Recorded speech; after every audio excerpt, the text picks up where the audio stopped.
하나님의 말씀은 룻기 4장 1절에서 8절 말씀입니다. 보아스가 성문에 올라가서 거기 앉았더니 마침 보아스의 말하던 기업 물을 자가 지나는지라. 보아스가 그에게 이르되 아무여 이리로 와서 앉으라. 그가 와서 앉음에 보아스가 성읍 장로 10인을 청하여 가로되 당신들은 여기 앉으라. 그들이 앉음에 보아스가 그 기업 물을 자에게 이르되 모압 지방에서 돌아온 나오미가 우리 형제 엘리멜렉의 소유지를 관할하므로 내가 여기 앉은 자들과 내 백성이 장로들 앞에서 그것을 사라고 내게 고하여 알게 하려 하였노라.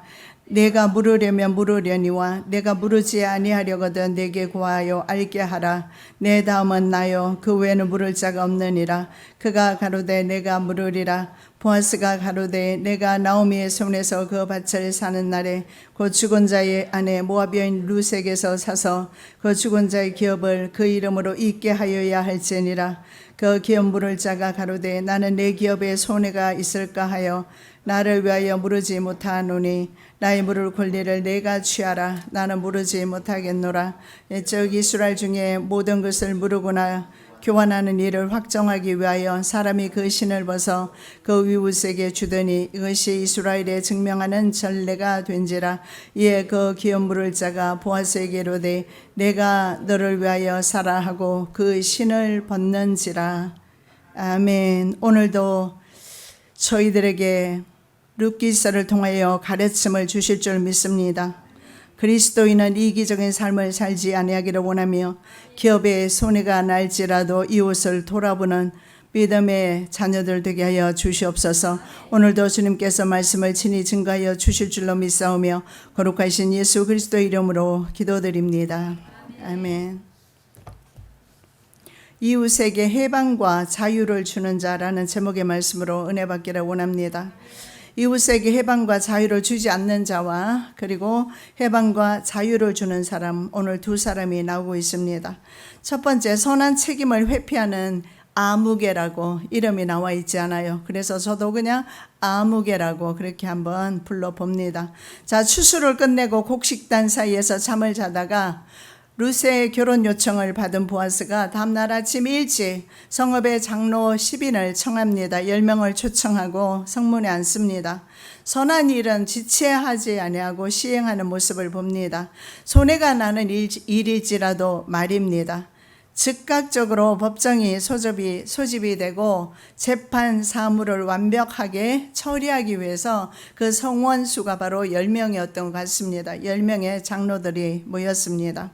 자, 이 법정에서 엘리멜렉 가문에 더 가까운 친족 바로 아무개가 있었습니다. 그러나 그는 기업 물을 자의 책임을 포기하고 신을 던짐으로써 이웃에 대한 책임을 하지 않습니다.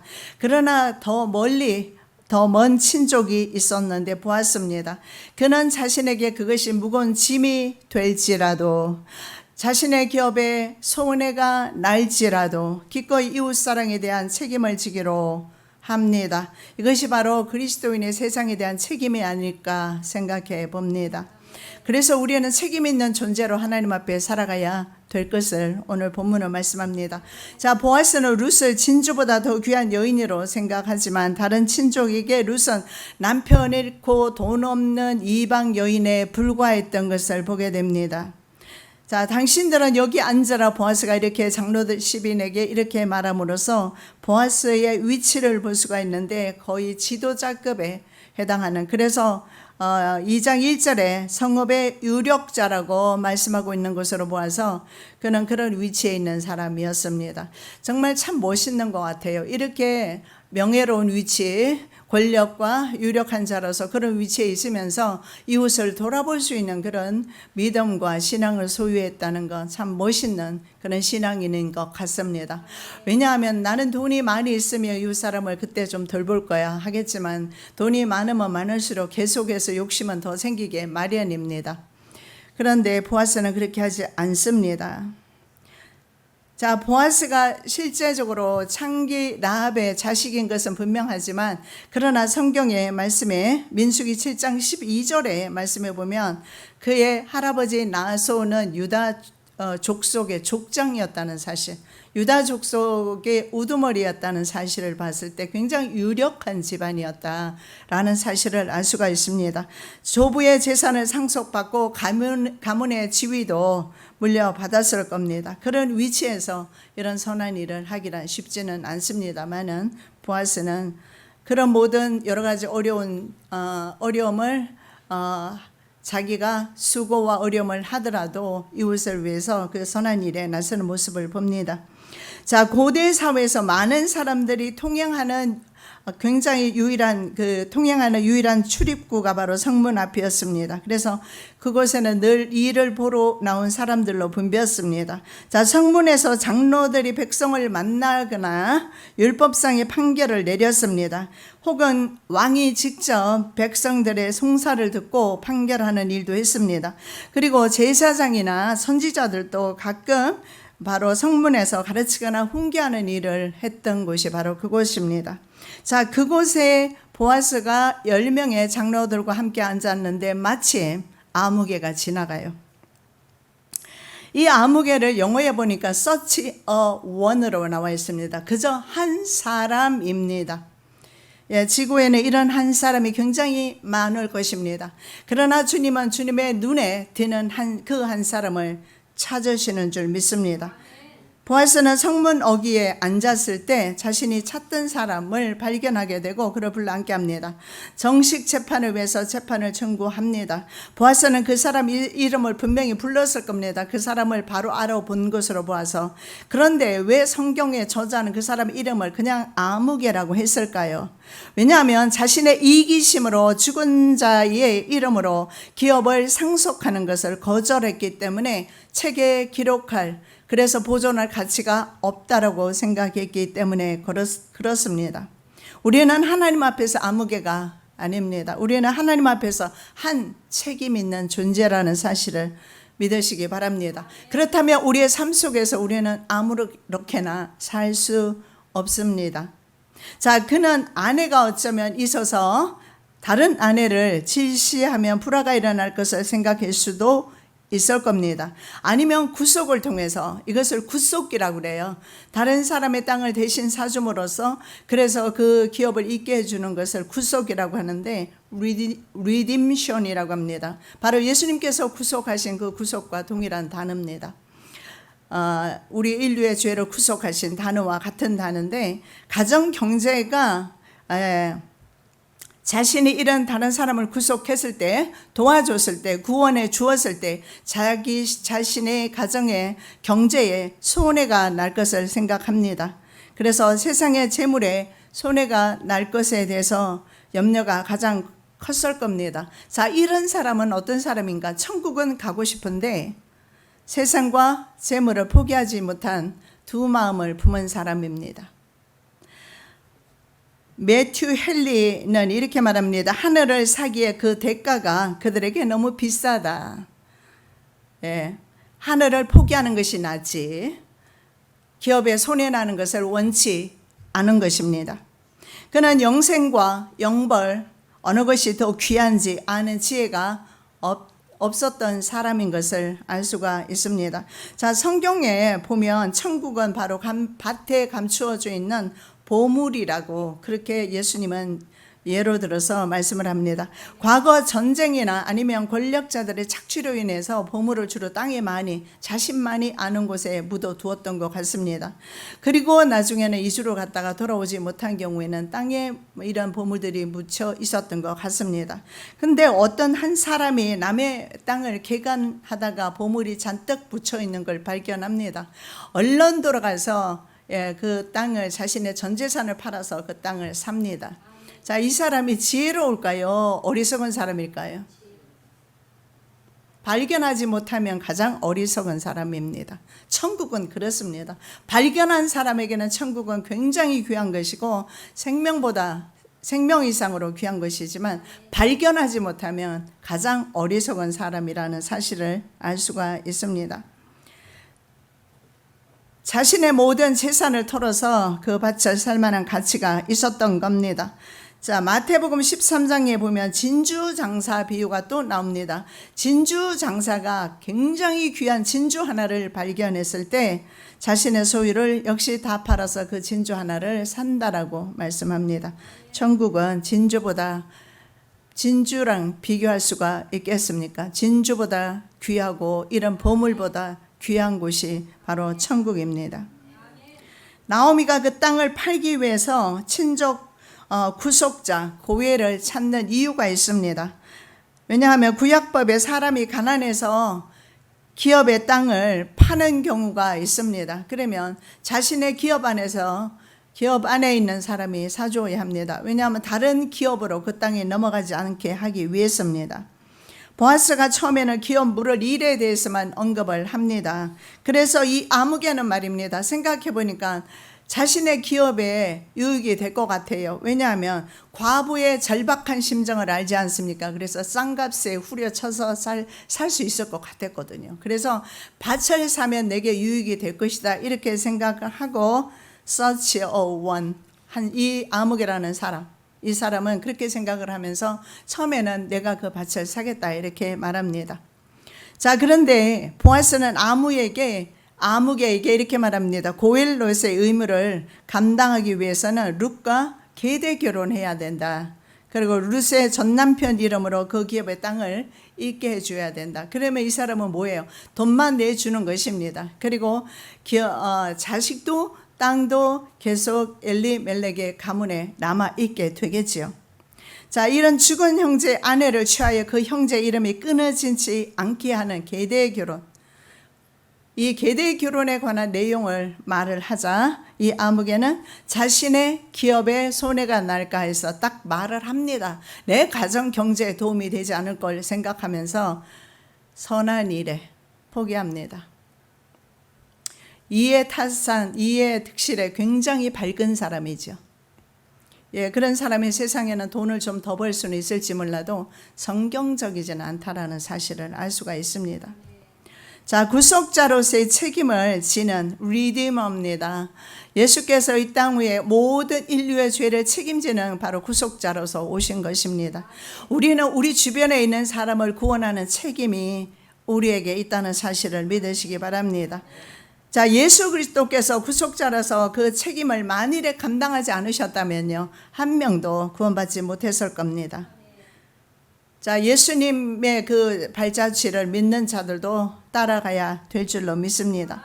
그에게는 신앙보다도 재물이 더 중요했다는 사실을 알 수가 있는데 마태복음 19장에 한 부자 청년이 예수님을 찾아옵니다. 예수님께서 이렇게 말씀합니다. 네가 온전하기를 원한다면, 내가 온전한 신앙과 믿음으로 서기를 원한다면 내 소유를 팔아서 가난한 자들에게 주라. 난리가 났어요. 재산은 굉장히 많은데 그 재산을 다 팔아서 가난한 사람에게 주라고 하는 것입니다. 그래서 이 예수님의 말씀을 듣고 부자 청년은 근심하며 돌아갑니다. 결국은 재물이 그로 하여금 근심하게 만들 뿐 천국을 소유하게 하지는 못했던 것입니다.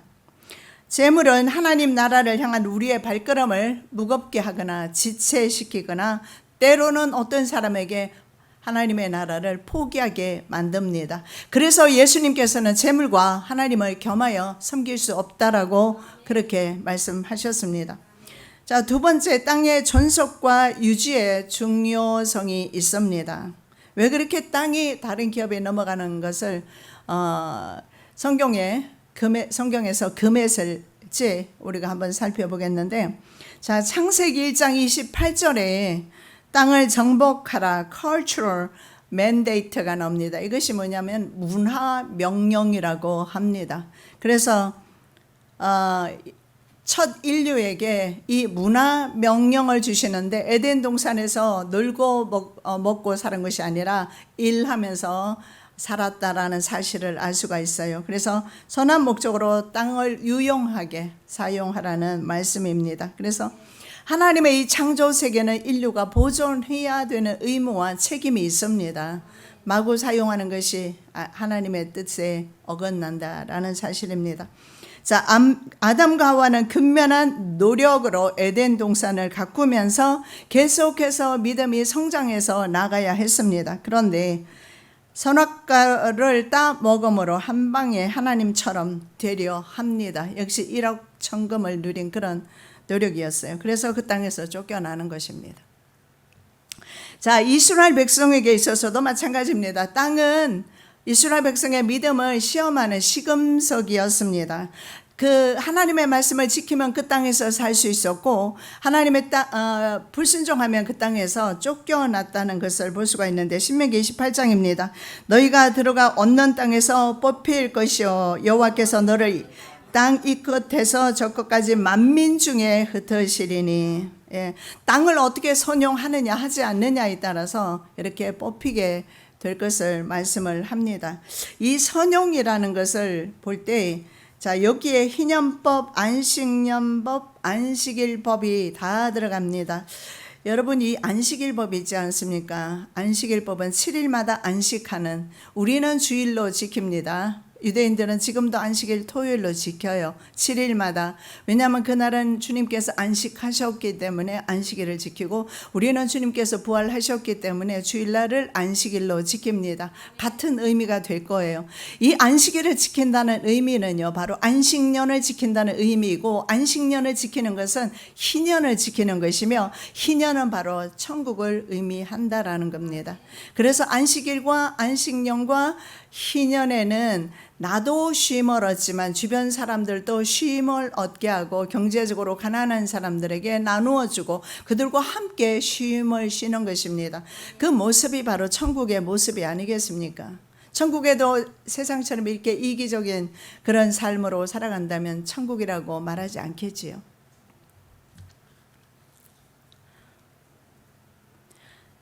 자, 인간이 선용하지 않고 땅을 선용하지 못할 때, 안식일을 지키지 않고 안식년을 지키지 않고 희년을 지키지 않을 때 땅은 어땠을까요? 땅도 인간으로부터 독립을 해요. 그 사건이 바로 이스라엘이 바벨론에 70년 동안 포로되어 가는 기간입니다. 그 기간 동안 땅은요, 휴식을 취했다라고 성경에 말씀하고 있습니다. 이에 토지가 황무하여 안식년을 누림같이 안식하여 70년을 지내었으니, 예, 땅도 항거한다는 거예요. 계속 인간의 그 탐욕과 이기심에 계속해서, 그래서 원래는 이모작, 삼모작이 있지 않습니까? 그래서 해마다 해거리를 해줘야 돼요. 지금은 해거리 안 합디다. 종자만 바꿔서 계속 갈아먹더라고요.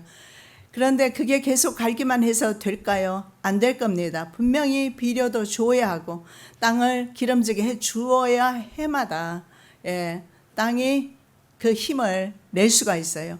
땅도 계속해서 갈면 나중에는 땅이 식물을, 아마 열매를 맺지를 못하게 될 겁니다.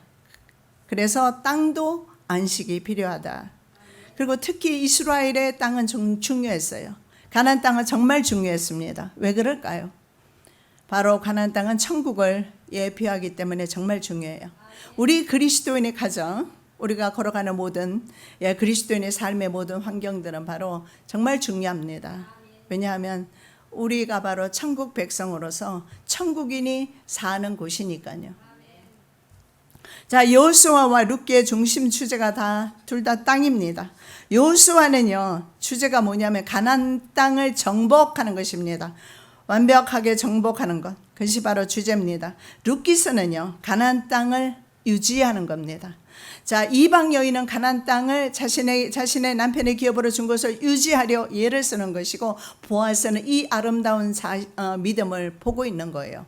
그러나 자기 이기심에 빠져있는 아무개는 그 사실을 몰라요. 그래서 돕지 않기로 합니다. 땅의 본질로부터의 이탈은 인간의 삶을 파괴하는 결과를 가져오며 더 나아가서 인간 정신의 위기를 초래한다. 우리 현대인은 모두 나오미이다. 월터 브루그만이라는 학자는 이렇게 말합니다. 우리 현대인은 모두 나오미다. 자, 인류는 아담의 때부터 땅에서 쫓겨난 자였습니다. 세상에 사는 나오미들이라는 것을 말씀하고 있는 겁니다. 원래는 범죄하지 않았더라면 에덴 동산에서 살았을 겁니다. 그러나 범죄하면서 하나님의 존전에서 쫓겨나게 됩니다. 땅 상실의 이 아픔은 누구에게나 다 있습니다. 이것을 회복하는 방법은요, 바로 예수 그리스도를 통해서 하나님 나라를 유업으로 받으면 되는 것입니다. 바로 신천신지 새 땅의 회복입니다. 새 하늘과 새 땅이 우리의 미래라는 사실을 볼 때 우리는 세상에서 좀 여유 있게 살아갈 수 있어요. 아니면 정말 빡빡하게 살아갈 수밖에 없어요. 정말 이런 천원 많은 한 장을 위해서도 우리는 정말 손해보는 일을 해서는 안 됩니다. 만일에 우리가 세상의 삶으로 끝난다면 말입니다. 한 번밖에 없는 인생으로 끝난다면 말입니다. 누구보다도 열심히 살고 돈 많이 벌고 경제적으로 유족한 가운데 살아봐야 될 것입니다. 그러나 이 땅은 짧은 세상이고 영원한 나라에, 그 나라의 영생의 나라에 우리는 들어가서 영원히 살 것이기 때문에 우리 세상에서 그렇게 빡빡하게 살 필요는 없다라는 겁니다. 자, 이스라엘 백성이 하나님의 말씀에 순종하면 그 땅에서 살았고요. 쫓겨난다고 했습니다. 마찬가지로 아담에게 금지된 것이 선악과였다면 이스라엘에게는요, 땅의 선용 문제가 주어졌습니다. 땅을 어떻게 사용할 것인가. 그래서 그들은 욕심을 부리지 말고 이모작 삼모작을 충실히 지켜야 하고, 안식년이 되면 놀게 해줘야 되고, 희년에도 땅까지 쉬게 해줘야 합니다. 그런데 욕심 때문에 사람들은 그렇게 하지 않습니다. 자, 그래서 성경적으로 봤을 때 정착하지 못하고 유리하는 사람, 특히 영적으로 마음에 정착이 안 된 사람, 하나님의 축복에서 떠나 있다는 사실을 알 수가 있습니다. 반면에 땅에 거하는 사람, 정착된 사람은 하나님 은혜와 축복 안에 있는 사람입니다. 동생 아벨을 죽인 가인은 어떻게 합니까? 하나님의 땅에서 쫓겨나서 유리하는 자가 되었다는 사실을 알 수가 있습니다. 그리고 사탄의 하수인들은 유다서 13절 말씀에 보니까 유리하는 별들이라 이렇게 말합니다. 성경의 별들은 천사를 가리킵니다. 그들은 바로 유리하는 별들, 쫓겨난 천사들을 말합니다. 잠언 27장 8절의 말씀에 고향을 떠나 유리하는 사람은 보금자리를 떠나서 떠도는 새와 같다, 이렇게 말씀하고 있습니다. 우리의 심령이, 가정이, 그리고 우리의 삶의 모든 영역이, 기업이, 사업이 안정되는 은혜 있으시기 바랍니다. 네. 그곳에 하나님의 평강이 임할 줄 믿습니다. 자, 세 번째, 천국의 해방과 자유를 나누는 자에 대해서 살펴보기 원합니다. 자, 보아스는 바로 천국의 해방과 자유를 이웃에게 나눠준 사람이다. 즉, 보아스는 말입니다, 천국의 삶이 어떤 것인가 바로 이웃에게 보여주고 있습니다. 나오미 가정뿐만 아니라 그와 함께 살아가는 유대 공동체 사람들에게 바로 천국의 사람은 이런 사람이야 하고 보여주는 겁니다. 자, 보아스는 누구보다도 주변 사람들에게, 일가 친척에게 하나님의 해방과 자유라는 그 천국의 희년 정신, 희년 이상을 실현하는 사람이었습니다. 그리고 그 사람이 바로 기업 물을 자 고엘입니다. 이 고엘은요, 좁게는 가난한 이웃을 자유케 해주는 것입니다. 그 빚이나 종살이나 아니면 팔려간 부분으로부터 다시 되사온다든가 해서 자유케 해주는 것입니다. 그러나 상징적으로 주님께서 우리를 구속하셨다는 사실을 우리는 믿으실 때, 우리는 이 작은 일에 우리 주변에 있는 사람을 자유케 하는, 그들의 그 환경 가운데, 놓여있는 환경 가운데서 그들이 해방시켜주는 것, 이것이 바로 믿는 자들의 사명이다, 저는 그렇게 생각을 합니다. 자, 우리가 이 희년에 대해서 한번 좀 살펴보기를 원합니다.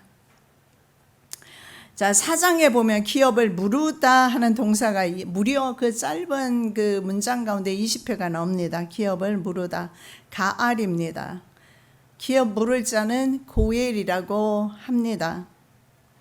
자, 그 땅 백성은 친척을 경제적으로 안정시켜서 그 땅을 바로 천국의 모형으로 만드는 것이 바로 희년제도임을 알 수가 있습니다. 즉, 천국은 아니지만 가나안 땅은 적어도 더불어 함께 천국의 삶을 살아가는 공동체라는 사실을 이스라엘 백성은 기억해야 했습니다. 자기 이기심을 따라서 자기 배만 채우고 살아가는 것은 하나님 그 희년 정신에 어긋난다는 사실을 알 수가 있습니다. 자, 고엘 제도는요, 친족의 땅이 팔렸을 때 되사오거나 빚을 대신 갚아주는 것, 이것을 고엘 제도라고 합니다. 그래서 때로는 상관없는 사람에게도 내 돈을 때로는 허비하는 것입니다. 종종 그럴 일이 있지 않겠어요? 그랬을 때는 여러분 주저하지 마시고 아까워하지 마시고, 하나님께서 내가 이 사람에게 고엘이 되라고 주시는 기회이구나, 내가 다른 사람에게 선을 베풀 수 있는 기회이구나, 이건 하나님께서 내게 주신 기회이구나. 여러분 이렇게 생각합니까? 내가 로또에 당첨되고 내가 큰 돈이 생기고 그렇게 되면 그것이 나는 행운이라고 생각하고 복이라고 생각하십니까? 분명히 밀레도에서 사도 바울은 장로들에게 말합니다. 주는 자가 받는 자보다 복이 있다라고. 그래서 줄 때에 더 행복감을 여러분 느낄 것입니다. 그리고 내 자식이 아닌 오히려 이웃에게 아무 상관없는 사람에게 내가 주었을 때 내 안에 더 기쁨이 넘친다는 거 여러분 경험해 보셨으면 아실 겁니다. 그래서 우리는 이웃의 그 가난한 것을 한 부분을 외면하지 말아야 되겠다. 그리고 또 내 친척 가운데 종으로 팔려간 사람이 있습니다. 그런데 여러분이 희년이 되면, 희년은 50년째를 희년이라고 합니다. 7년에 7번 지난, 그래서 7년이 안식년이죠. 그리고 7년이 7번 지나면 7번 지난 49년이 안식년입니다. 그리고 그 다음 해가 희년입니다. 그래서 그때는 전국에 나팔을 불면서 희년이 되었다고 나팔을 불면서 큰 한 해 동안 잔치가 있게 되는데, 그날이 바로 희년인데, 이 희년은 바로 천국을 예표한다는 사실을 내가 평소에 알지 못하게 가난한 사람, 또 내 도움이 필요한 사람에게 도움을 주었는데, 주님께서 이 땅 위에 오실 때 천사들의 나팔 불 때 내 이름이 불려진단 말이죠. 그래서 내가 아무것도 한 것이 없는데 주님 앞에 묻습니다. 내가 어떻게 이런 참 구원을 받을 수 있었을까요? 네가 아무에게 네가 구원을 베푸르지 않느냐, 은혜를 베푸르지 않느냐, 네가 사랑을 베푸르지 않느냐, 그렇게 주님은 답하실 줄 믿습니다. 우리도 희년이 되어도 우리는 그 소리는 듣지 못하지만, 그러나 주님 오시는 그날에 우리는 그 소리를, 나팔 소리를 듣게 될 것입니다. 우리는 바로 천사들의 부는 나팔 소리가 될 것입니다. 그리고 또 고엘은 말입니다. 죽은 친족의 후사를 이어주어서 그 기업을 물려받게 하는 것입니다. 오늘 바로 그 내용이에요. 죽은 엘리멜렉의 가문의 기업이 되도록 내 재정을 사용하는 겁니다. 또 하나가 있습니다. 억울하게 죽은 친족이 있으면 피해 보수자가 되는 것입니다. 그런데 아무개는 형제가 은혜 안에 거하도록, 좀 평안하게 거하도록 돕지 않습니다. 여러분 한번 생각해 보십시오. 쫄딱 망해서 나오미 가정이 돌아왔습니다. 아무것도 없을 겁니다. 얼마나 힘들겠습니까? 그러니까 며느리가 곡식을 주어서 오면 그것 가지고 생활하고 있었어요. 그런데 누가 지금 이 가정을 눈여겨보고 있습니까? 누가 지금 눈여겨보고 있습니까? 성경에는 다른 어떤 누구도 눈여겨보고 있는 사람이 있다라고 말하지 않고 보아스라고 말합니다. 아마 그런 사람은 많지 않을 겁니다. 자기 이기심에 빠져 사는 사람은 남이 보이지 않는 법이거든요. 그런데 보아스는 보입니다. 도움이 필요한 것이 보입니다. 내가 나서지 않으면, 내가 이른 아침부터 이 일을 행하지 않으면, 속히 내가 이 일을 행하지 않으면 그 가정은 심히 어렵다, 궁핍하게 살아갈 수 없다라는, 밖에 없다라는 사실을 보아스는 알게 됩니다.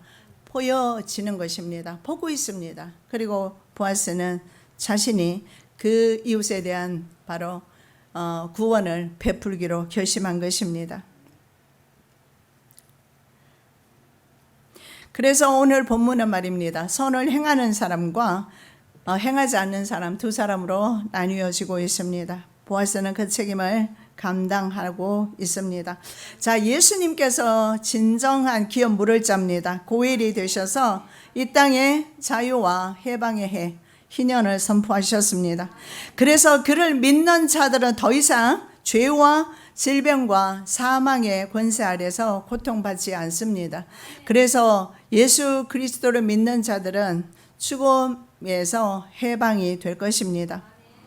주의 성령이 내게 임하셨으니 가난한 자에게 복음을 전하게 하시려고 내게 기름을 부으시고 나를 보내사 포로된 자에게 자유를, 눈먼 자에게 다시 보게 함을 전파하며 눌린 자를 주의 은혜를 전파하게 하려 하심이라 하였더라. 이사야 61장의 말씀을 예수님께서 사역 시작하기 전에 이 말씀을 봉독하고 그리고 사역을 시작하십니다. 즉 예수님은 이 땅 위에 왜 오셨을까요? 바로 이 자유와 해방을 위해서 오셨어요. 저는 자유사상가가 아닙니다. 그런 의미가 아니라 진정 자유사상가는 예수님이세요. 사람들을 자유케 하고 해방시키려 오셨다. 모든 종류의 고통과 어려움과 환난으로부터 특히 바로 죄와 사망이라는 것으로부터 해방시키기 위해서 바로 희년을 선포하러 오셨다는 사실을 당신이 직접 이 말씀을 읽으면서 이사야 61장 말씀을 읽으면서 시작하게 됩니다. 자, 여기에 자유를 선포하십니다. 포로된 자에게 자유를, 자, 나를 가난한 자에게 복음을 전하게 하시고 그리고 포로된 자에게 자유를, 눈먼 자에게 다시 보게 함을, 눌린 자를 자유케, 주의 은혜를 전파하게. 여기에 자유가 나오는데 법정적 용어죠. 드롤입니다. 이것은 바로 죄 없음이라는, 죄 없다라는 법정적 선언입니다. 이것이 바로 자유입니다. 이것은 바로 희년을 의미한다. 자유가 선포되는 해입니다. 왜 그럴까요? 자, 다른 형제가 팔려갔을 때 돈을 주고 사와야 합니다. 종으로 팔려갔을 때. 근데 형제가 악해요. 그래서 돈 주고 안 사옵니다. 그리고 형제의 땅이 팔려갔는데 형제가 있음에도 불구하고 그 땅을 다시 되사주지 않습니다. 악해서 말입니다. 아니면 두 가지입니다. 형제가 없어서, 누가 구속해 줄 사람이 없어요. 그래서 어떤 사람은 희년이 될 때까지 종살이하는 사람이 있고요. 희년이 될 때까지 땅이 남에게 넘어간 상태로 있는 사람이 있을 수도 있어요. 그런데 희년이 되면 말입니다. 무조건 해방이에요. 하나님의 나라가 그렇습니다. 예수 믿으면 무조건 해방이에요. 예수 믿으면 무조건 자유입니다. 예수 안에 계신다면. 그래서 희년이 되면 돈을 받지 않아도 주인은 그 종을, 히브리 종을 풀어줘야 합니다. 그리고 땅도 원래 기업으로 돌려보내야 하는 것이 바로 그것이 희년법입니다. 자, 그래서 희년이 되면 어떨까요? 전국이 잔치가 벌어지게 됩니다. 레위기 25장에 나와 있어요. 이때가 바로 자유가 선포되는 해입니다. 그래서 자유하는 날이 바로 희년입니다. 우리는 언제 자유했을까요? 죄로부터 용서받았을 때, 예수 믿기 시작했을 때 우리는 비로소 자유를 받게 된 것입니다. 자, 노예가 해방되어서 가족에게로 돌아옵니다. 빚진 자들의 빚이 탕감됩니다. 땅의 경작이 쉼을 통해서 땅도 쉼을 얻게 돼요. 희년은. 그래서 거의 3년을 쉬게 돼요. 왜냐하면 보십시오. 안식년이라 49년째 쉬죠. 희년이라 쉬게 되잖아요. 그리고 그 다음에 추수를 뿌려도 그 다음에 가을에 추수를 하게 되잖아요. 그래서 3년 동안 농사를 못 짓게 돼요. 그런데도 이스라엘은 살았습니다. 우리 이 인간의 생각으로 내가 3년 동안 농사를 짓지 않고 어떻게 삽니까? 그러나 이스라엘 백성은 그때의 말로 더 복을 받았다라는 겁니다. 왜냐하면 인간의 이성이 아니라 말씀에 순종했기 때문에 그런 겁니다. 자, 모든 거민들이 자신의 땅으로 돌아옵니다. 한마디로 해방의 해입니다. 여러분, 우리 인간이 언제 완전히 해방될까요? 죽음으로서 해방되겠죠. 그런데 죽음으로서 해방된다고 우리가 생각했을 때 지옥으로 간다면 그게 해방이겠습니까? 우리가 천국으로 들어갔을 때 천국에서의 삶이 완전한 해방이 아니겠습니까? 자, 단순히 외부의 속박으로부터 속박이 없는 상태를 우리는 소극적 의미의 자유라고 합니다. 그런데 자신이 원하는 것을 좀 더 적극적으로 할 수 있는 상태의 자유가 있는데 이것을 좀 적극적 자유라고 그래요. 그리스도인은 소극적 자유, 묶임이 없는 상태를 더 나아가서 적극적으로 선을 행할 자유가 있다. 해야 된다. 그래서 그리스도인은요, 이웃을 위해서 적극적으로 선을 베풀어야 된다는 사실을 알 수가 있습니다.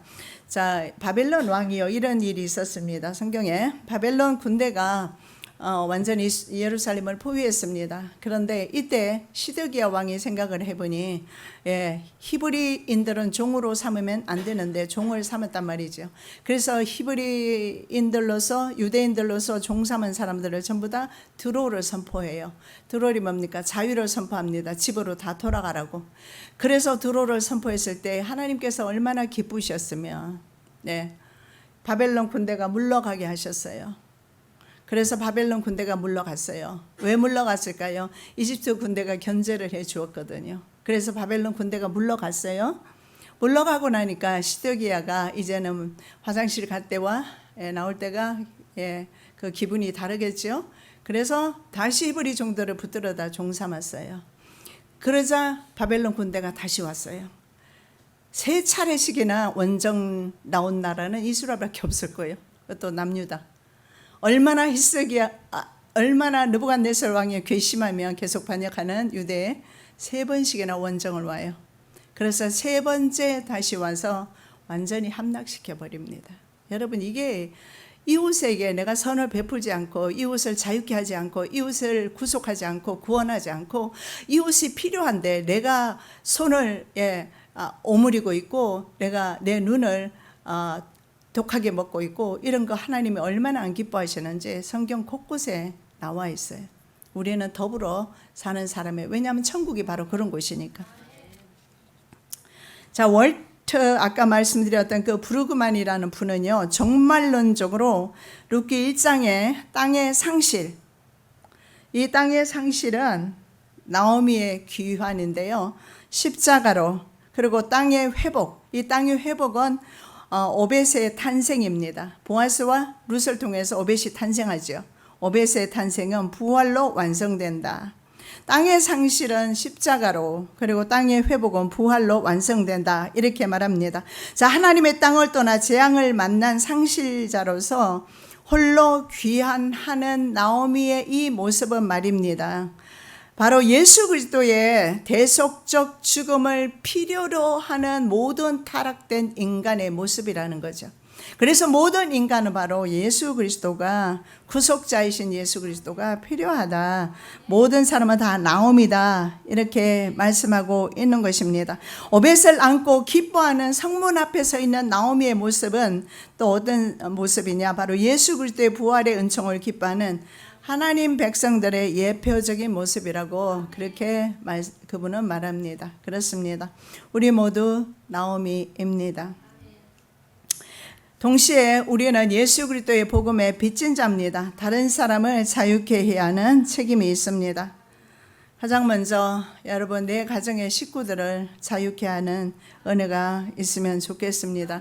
지난주에도 제가 말씀드렸지만 한 자매님에게 도저히 용서할 수 없고 참을 수 없는 남편에게 결혼해 주어서 감사하다. 당신이 내게 있어서 감사하다. 한 번만 전해보라 했는데 그분은 전했어요. 그건 절대 못하겠다고 하더니 남편에게 그 말을 했을 때 남편이 그 말을 듣고 울었다라고 말합니다. 가장 먼저 내 가정 식구들에게 내 사랑과 그리고 주님의 사랑과 주님의 은혜를 베푸시는 저와 여러분 되시기 바랍니다. 우리는 다른 사람을 자유케 하는 사명이 있습니다. 살아계신 아버지 하나님, 참으로 감사합니다. 가장 먼저 내 가족을 자유케 하기를 원합니다. 내가 이웃의 선을 베푸는 고엘로서 다른 사람을 구속하는 구속자로서 구원자로서 남은 생에 살아가기를 원합니다. 손을 오그라들게 하지 마옵시고 내 눈을 돌리지 말게 하옵시며 내 눈이 그들을 향하게 하옵시며 그들을 구원할 수 있도록 은혜 베풀어 주시옵시고 특히 지금 주님을 알지 못해 죽어가는 영혼들 그들에게로 우리들이 나가서 그들 영혼들을 불쌍히 여기며 구원하는 주의 백성들 되게 하여 주시옵소서. 거룩하신 예수 그리스도 이름으로 기도드립니다.